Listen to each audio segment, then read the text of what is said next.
జై భవానీ, జై శివాజీ, హర హర్ మహాదేవ్. ఛత్రపతి జయంతి శుభాకాంక్షలు.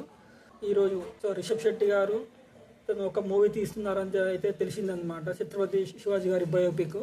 సో మీరు ఈ సినిమా చూడడానికి ఈగర్గా వెయిట్ చేస్తున్నారా లేదా అని కామెంట్ చేయండి. సో ఈ బయోపిక్ అయితే నెక్స్ట్ లెవెల్లో ఉండబోతుంది. ఆయన ఎంత పెద్ద యాక్టర్ మనకు తెలిసిందనమాట.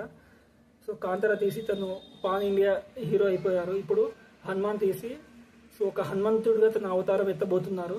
నెక్స్ట్ 2027లో మన ఛత్రపతి శివాజీ గారు రాబోతున్నారు అనమాట. హీరో ఇంత వేరియేషన్ చూపించడం మనకు సర్వసాధారణం అయితే కాదు. సో ఒక గట్స్ అయితే ఉండాలని చెప్పవచ్చు. సో ఒక మరాఠా రాజు, మన మరాఠాలకే కాదు మన భారతదేశానికి ఒక ముఖ్య గర్వకారణం మన ఛత్రపతి శివాజీ మహారాజ్ అని చెప్పుకోవచ్చు అనమాట.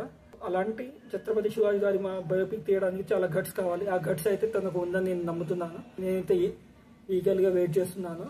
ఛత్రపతి శివాజీ మహారాజ్ బయోపిక్ కి చాలా మంది ఈగల్గా వెయిట్ చేస్తున్నారని చెప్పొచ్చు. ఆల్రెడీ తన కుమారుడైన శంభాజీ మహారాజ్ బయోపిక్ అయితే రావడం జరిగింది. సో ఇదే ఇప్పుడు డే 1 మించి డే 2 మించి డే 3, కొంచెం డే 4 వర్కింగ్ డే కొంచెం తగ్గింది.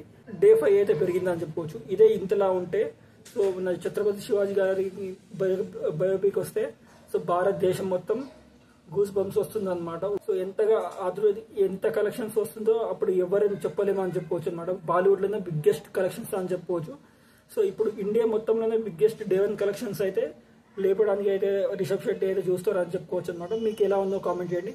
జై భవానీ, జై శంభాజీ, హర హర Mahadev. Signing off Naraj Rathod official.